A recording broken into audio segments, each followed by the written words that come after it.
I hope everyone is well, that you had a good week. We are here with our weekly message, Rabbi Benzaquen and myself, and I just have a very short message which I hope you will like and listen to and do something about it. Every day, give yourself a little time to sit quietly and be thankful for all that you have. Be appreciative of all that you have. Have a good week, and here's the Rabbi. Hello everyone, nice to be able to speak on the Parashat of the Week. Yeah. And following that message, actually the Parashat of the Week is Ki Tavo, and it's a lot to do to speak there about being grateful or being ungrateful. In fact, if we know throughout history from the beginning, Adam, the first man, he was exiled from his Gan Eden because he was ungrateful. That's what our rabbis tell us. And let's see, if you are being ungrateful, always the result is going to be the consequences. Is there going to be a certain kind of exile? You are going to be rejected by just being ungrateful. And so this parasha of the week is Ki Tavo el haaretz.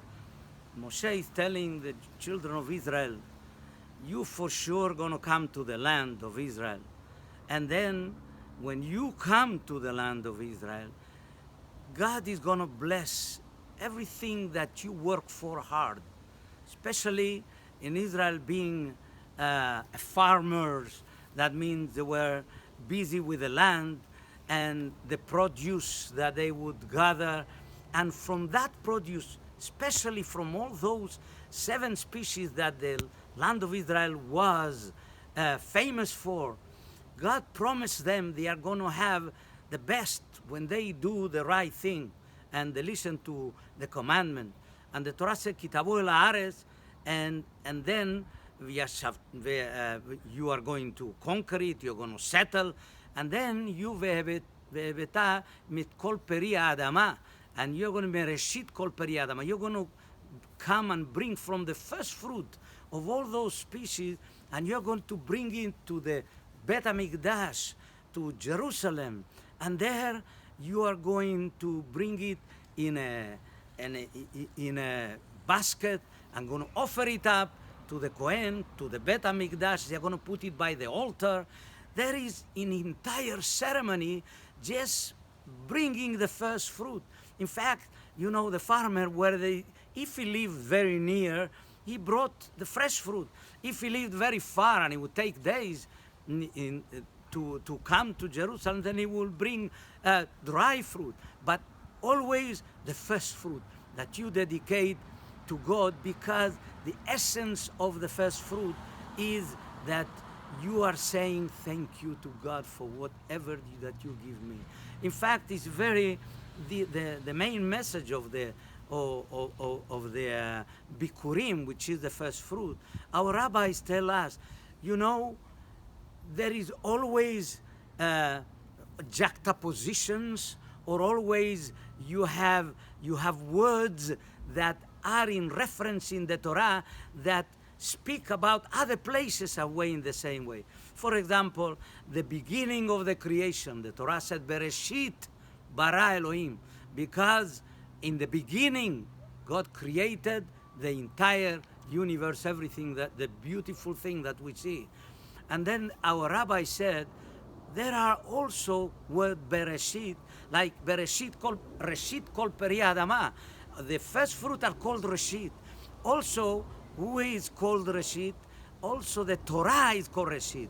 You see, the Reshit Tevuato is the beginning of his produce is the Torah that he gave to the people of Israel. And the people of Israel, that also means that the people of Israel is also something special like the creation. In fact, he said, in lo beriti yomam balayla chukot shamayim va'aretz lo samti. If not because of my covenant of the Torah that I gave to the people of Israel, I wouldn't have created even the entire world. So you see this, all of them, even the Bikurim, that is the Reshit, that means Bikurim, is the reason why God created the world, for the Bikurim. Now, how do we understand that? So our rabbi said that it makes sense. You know why? Because Bikurim represents gratitude, represent that the first thing that I see that it produced the land, I am grateful, and the first thing that I have to acknowledge to God and bring it to the temple to say that life, everything that we have, is because it is to be grateful. That's the most important thing that we learn from this parasha. And our rabbis always tell us that when you bring everything that you have, then at the same time, the credit for why the worlds were created, and this symbolizing the gratitude, they said also that God loves somebody who is grateful, who say a beracha, a blessing. And the other way around, somebody who does not appreciate God, he said God does not like even to live with that person nearby. And so therefore, for us, how can we show our gratitude? There are many ways that we can show our gratitude. Our gratitude, we can show it by making sure that we say a blessing. When we are going to eat something, where does it come from? Yes, I know, from the ground, or whether if it is from animal, no matter whatever it is that you have in front of you and you are benefiting from, the first thing you have to say is, God, thank you. Learn to say a beracha, a blessing, in whatever language you want to say, but acknowledge that what God gives you, no matter whatever it is that you are going through, there is always things that you benefit, and that we have to be grateful for HaKadosh Baruch Hu every day. Shabbat Shalom.